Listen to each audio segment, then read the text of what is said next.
Hi, Great. Liliana. Welcome to the podcast Everyday Metallurgy.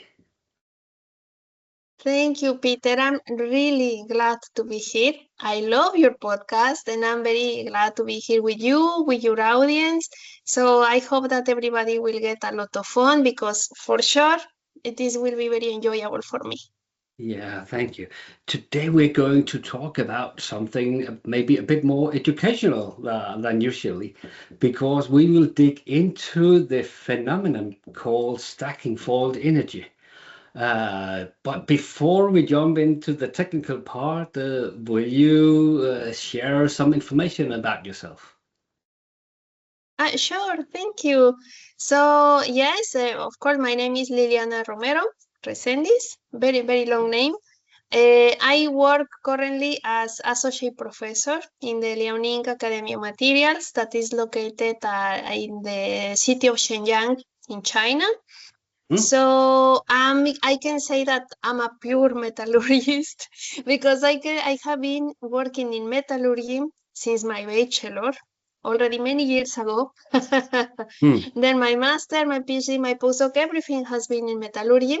But my strongest research line, and is what I dedicate the most of my passion nowadays, is to heterostructure materials that are an emerging class of materials, mainly metals, Hmm. that combine, in a very brief way, combine hard and soft zones and combine also a very specific arrangement of defects because that produce some kind of stress that is called heterodeformation induced stress.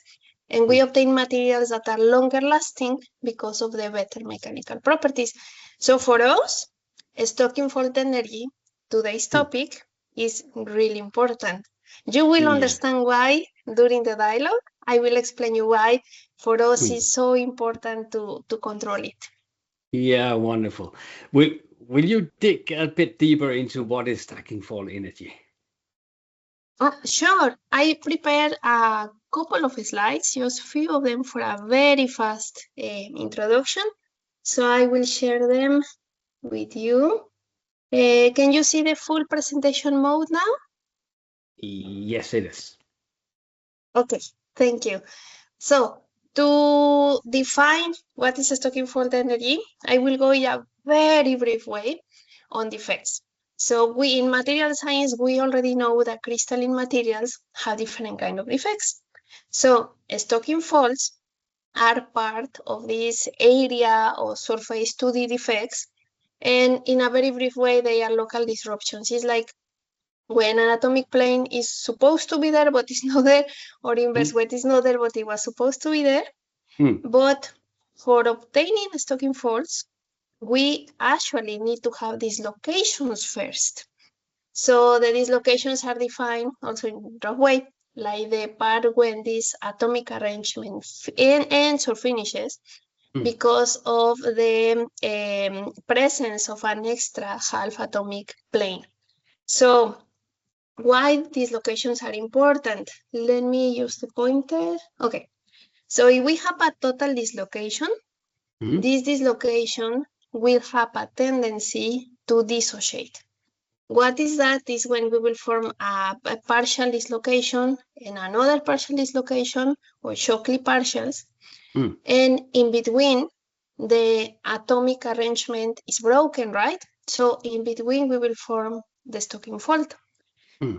So the reason why this dissociation of partials occurs is to reduce the energy. So this is in a very brief way, a rough demonstration of how the elastic self-energy of the Burgers vector decreases after the dissociation compared to the one of the total dislocation.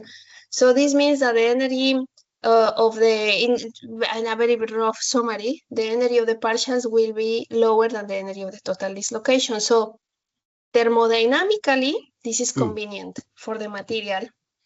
And now the stocking fault energy, or SFE, Hmm. is the energetic cost of having this stocking mistake on the arrangement. So we can say that is really the fault of stocking faults, why this is happening. So how we can calculate in rough terms is the difference of energy when we have the stocking fault and when we don't have the stocking fault, normalized by the area, okay? So if the partials, like in this example, if the partials are close, the stocking fault energy tends to be higher, okay? And inverse, if the partials are a bit further apart, the stocking fault energy tends to be low. This is that when we have low SFE, is energetically cheap to have this stocking fault ribbon, okay?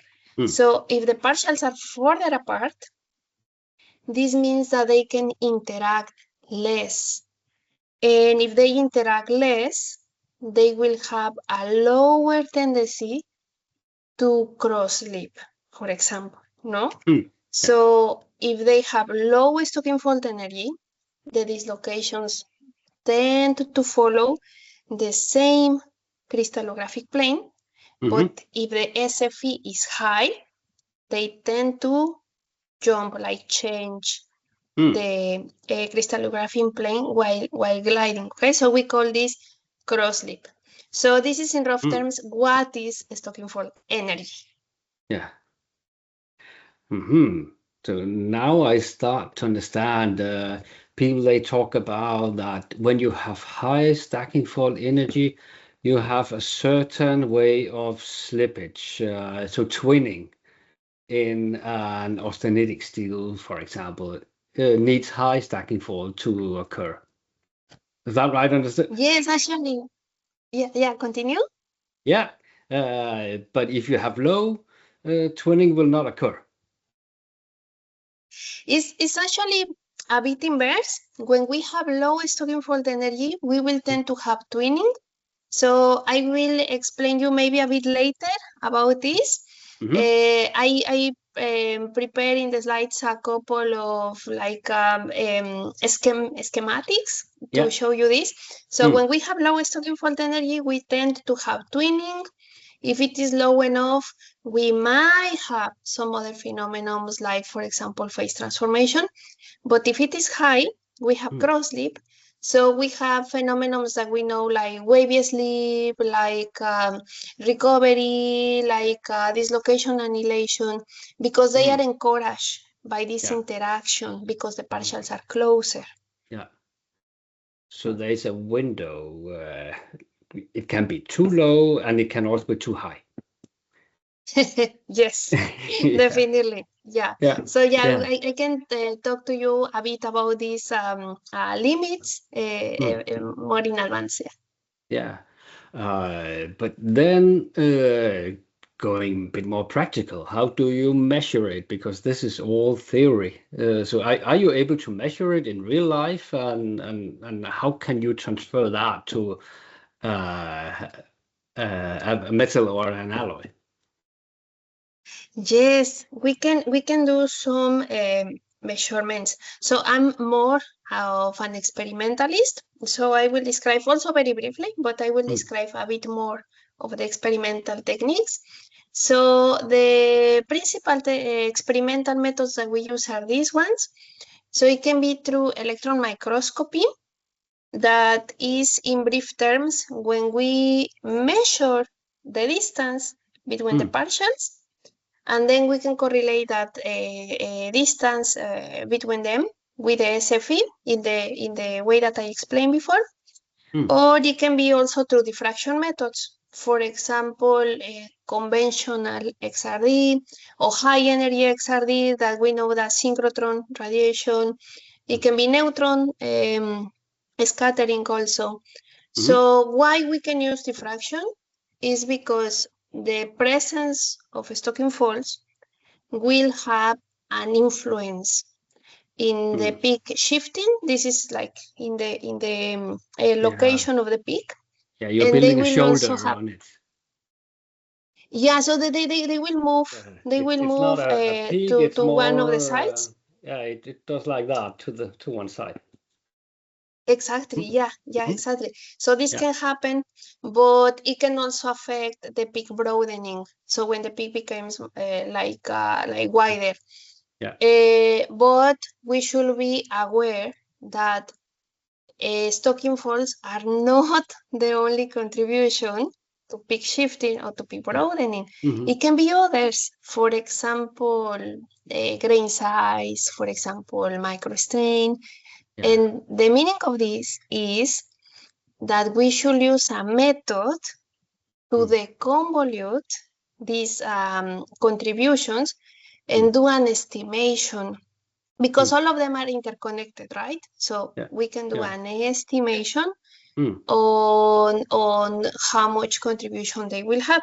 So Yeah. this, for example, is a very nice reference that I like a lot, because the authors combine an experimental measurement and also some computational calculations to come with some values of stocking fold energy. So they use, actually, this is based on diffraction. So this is very interesting. And calorimetry, I didn't mention calorimetry. That's also experimental technique. Yeah. So in a brief way, is based on the energy release during some heat treatment, for example, annealing. And this energy release happens because the planar folds will be eliminated during the heating process. And then this can be correlated with SFE and with some complemented also with some measurements by microscopy, for example. And then we also have the theoretical or computational methods that includes DFT, includes molecular dynamics, includes phase stability, like thermodynamic calculations, yeah, among others, but these are the main methods that can be used. Yeah. And a comment to the X-ray, the XRD, and the broadening. You could say if you have pure amorphous material, it's just one big, because there's no order. If you have high level of Yes. order, you have one single peak. But when you have a lot of stacking fold, you get closer to an amorphous structure. So therefore you get that kind of deformation of the peak, or the broadening of the peak. Yes. Yes, that can happen. Yeah. And when we have these many contributions, we can use different methods to try to estimate the contribution. The most famous is the Williamson-Hall, but there are others like the Warren Average. No, not pretty sure on my pronunciation of the names, but I think that the most famous is Williamson-Hall, but there are also others. So yeah, this can help us to make an estimation on the different influence, because yes, there are many parameters, microstructural parameters, or parameters of the deformation, even temperature that can influence. Yeah. Yeah. And then now we're able to measure it, but are you also able to manipulate it or control it? Because I am a material designer, and I would love to be able to use my knowledge to manipulate the metals and design properties specifically. Can I use this information to design a new material with? Yes, definitely. Definitely we can use it. So I will explain you in a very fast way the more important parameters that contribute to stocking fault energy, because if we understand these parameters, then we will understand or influence the properties, and of course how we can use it to design. So there is a direct relationship between SFE and temperature. So direct in terms that the temperature increases, SFE also tends to increase.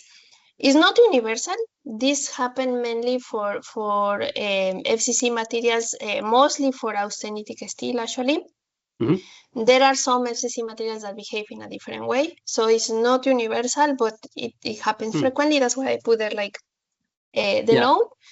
Also, a direct contribution with hydrostatic pressure, with magnetic order, or with grain size, but also with grain size, there is a catch, is mainly for nanomaterials. Like, for example, if they are dozens of nanometers and then they start growing, but this does not apply for materials that are already coarse in crystal size. So it has some limitations, at least what it has been more studied so far. And we have also an inverse relationship with short range order, in the sense that if we tend to have short range order, the stocking fault energy, or SFE, tends to be lower. And the chemical composition is in the middle, because the chemical composition is very, very specific, and it does not behave like in the same way. So here I put you some examples. You can see some different materials, for example, zirconium and aluminum, that have what is considered high SFE, or in the other side, titanium, that is considered low SFE. Here in this graph, this is very interesting because this is an aluminum-based alloys actually. So based on the alloying element, you can see how it can move to higher or to lower stocking fault energy. But again, this is not universal. If you change the base, the metallic base, or you use different combination of alloying elements, it can vary. And this graph to the right is a representation on how it can be the effect of temperature. So it's very interesting because, for example, when you go to cryogenic temperature, the SFE tend to be lower. And this is the reason, now that we understand what parameters affect the SFE, so now this will be clearer. This is to reply in a more direct way your question about how it affects the properties and how we can design. So this is a schematic. Again, it's not universal, but there are some behaviors that are kind of common that we have observed very frequently in our research. So, for example, if you have high SFE materials, like in the blue line, there is a commonly found dropping down, like continuous dropping down of the strain hardening rate. But if you have low stocking fault energy, you can sometimes observe this kind of how to call it, like racing, like secondary racing, or sometimes it's not properly a racing. Sometimes it's like slowing down in the dropping trend. And this happened because of the activation of different deformation mechanisms. This means in metals, when we start deforming, we normally start with dislocations, right? With dislocation accumulation, that at the end, the plasticity in metals comes from dislocation. But the difference is, if we have low or high SFE, as we already learned, in low SFE, we promote planar slip. And that means that the dislocations will tend to form pileups, okay? So they will tend to form a different arrangement. If the material is also, for example, heterogeneous, then we will have to tend more, a higher density or geometrically necessary dislocations. So the fact is that the dislocations will tend to form a pileup kind of arrangement. There are also different kinds of pileups. But if the material has high stocking fault energy, the dislocations tend to accumulate to form dislocation tangles, dislocation blocks, dislocation cells, grain subdivision, and with the advance of the formation, okay? But if it is low, these pileups might be there, and also if it is low enough, we might have twinning, for example. And if it is also a bit lower, there is no a universal number, like this number or this range can vary for different systems. But if it is low enough, we can have phase transformation, for example. And the meaning of this is when we have a particularly low SFE, we can have a very powerful tool to design materials, because we can exploit, for example, planar sleep. We can exploit the pileups. If low enough, we can might have phase transformation. We can exploit twinning. We can exploit HDI, that means heterodeformation induced stress, in case that the material is heterostructure, like the ones that I design and I develop.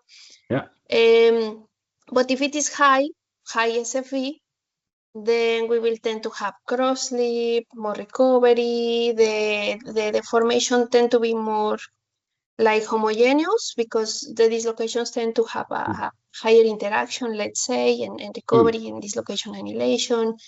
So we can exploit this concept very broadly to obtain different material properties. So this for last is just the comparison with some heterostructure material, that is the red line. So this is again the research that I do the most. And you can see that these resins and this sustained string hardening comes from the synergistic behavior of the different mechanisms, but not only the synergy, also a design in such a way that the string hardening will be sustained, right? Instead of just reaching to a limit and dropping down. Yeah. So if I transfer this to the world where I have been living, I'm working a lot with austenitic stainless steel, like 316, and I have also worked on a TWIP alloy, a twinning-induced plasticity alloy. Where would you put those alloys into this diagram? Oh, that's a fabulous question. Actually, these examples were more focused on stainless steel, by the way. So I will put stainless steel can go from low to medium stocking fault energy, because we have different classifications of stainless steel. So they so many of them tend to have a twinning, for example, the 304 mainly. Sometimes we have twinning. Also, at room temperature, the phase transformation tends to be small, because the SF is not that low. But if we go at lower temperature, then the phase transformation gets boosted. So I will put it here. And for example, the advanced high strength steel that you mentioned, automotive, like TWIP, that is twinning induced plasticity, or TRIP, that is phase transformation induced plasticity. Both of them are also in the classification of low stocking fault energy materials, precisely because they have mainly planar sleep. They can activate twinning. In the case of TRIP, they also activate phase transformation. Exactly. And I just want to clarify that it's not kind of rule of thumb, like the lowest the SFE, the better the properties. It's not like that. No. It's more about when we do a design that ensures that it will be a continuous creation of sites to continue accumulating dislocations, because that is what allows ductility at the end. So this means that is when we have a design that can sustain for longer the string hardening. So it's more about that. I just wanted to clarify. So yes, I will put those materials either in low or medium SFE. Yeah. It's always good to calibrate your real experience with the theory, because I I can recognize some of the things I am seeing when I look in the microscope and what you are telling here. So nice to see the correlation. Yeah, definitely. I included a couple of applications, a couple of examples of the daily life. Would you like to see them? Yes, please. That would be perfect. Then Okay. we're getting close to the everyday metallurgy theme, because I love to relate the theory with what we can see in our everyday life. Yes, definitely. And I think everybody here loves all your audience, I'm sure. Everybody here loves metallurgy also because of that, no? Because metallurgy is everywhere. Doesn't Yeah. matter where you look, you will find a metallurgical application. So yeah, I also love this. So for example, if you have high stocking fault energy, very common examples is the aluminum foil. We all have aluminum foil in our home, right? Yeah. And we can distort it with our hands, and it will not break. Well, unless it's very severe deformation. And the reason for this is because of the cross-lip. Because of this possibility of dislocation annihilation and the things that we already talk about. Another very nice example is gold. So such a beautiful designs that can be done in jewelry, intricate, very complex, and it's also because of this property. Talking about medium SFE, that is kind of the combination, let's say, of like low and high SFE. So we have copper wires, for example, stainless steel that we were talking about it. It can go from low to medium. Yeah. And stainless steel is everywhere, no? We can go to a hospital and we will see it in clinical tools. We have it in the houseware. We have it in the vessels, for example. Also broadly used at different temperatures, so very useful. And we also have low SFE materials, for example, brass, that is also very much used in home, mainly, for example, in like water infrastructure. In the past, because it's a bit expensive, but in the past it was very common in these doorknobs, for example. And these others represent titanium.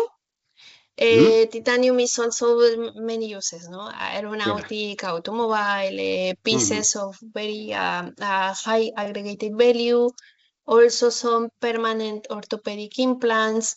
And for last, one of the most common, I mean, we see cars everywhere, maybe we have one in home. Yeah. So automobiles also use very different and very broad variety of metals that go from low to high SFE, because as we already learned, depending on the target properties that we want the material to resist or to sustain, then we can design based on SFE, of course, coupled with microstructure, coupled with crystal structure, among others. Yeah, and that's also what I try to do, work with these ultra high strength steel in the trip domain, and use it for crash absorption. And you can see these zones where they are used. It's typically crash zones to avoid people to be killed if you have a crash. Yes. Yeah. Yes, that's true. So it's quite important. Yeah, and the reason for it is that when you deform it, you introduce or you use energy. Then you can deform it more, and you can deform it more, and your energy curve, your energy absorption is just so high during deformation. So the deformation hardening goes on and on and on. That's why it's perfect for these crash zones in a car. Yeah, definitely. Very good toughness. Yeah, that's true. So when we learn how to have a good control, and as I said before, to couple it with microstructure, crystal structure that are also quite important, and obviously processing and service parameters, all of them together, we can have very powerful combinations of properties target for different applications. For example, in our research group, we have developed some materials that are heterostructured, mainly with low or medium stocking fault energy. And we have combined them with antimicrobial properties, for example, to decrease the risk of infection in public spaces, in food processing, for example, in clinical tools. We have also combined with biocompatibility, of course, coming from chemical composition, for orthopedic implants. We have combined with different target properties important, for example, for marine structures, for automobiles, for high temperature materials, for cryogenics as well. So I can say that imagination is the limit, and also very important when we see need like in our society some problem to solve, we can always make a smart design based on these parameters to offer a solution, no? That at the end metallurgy is pretty much about it. Yeah, fantastic, Liliana. I learned a lot. And I Thank am you. honest, most of what you told, I had no idea about. This is really a crash course for dummies. So thank you very much. Thank you very much to you. I enjoy a lot being here with you. As I say before, I love your podcast, and I want to invite all of your audience also to come with us to the Learning Academy materials. We will be very happy to open collaborations and academic stays, or just to have a chat about metallurgy. Here, everybody loves that topic. So thank you again for the invitation. Thank you very much. I really enjoyed it.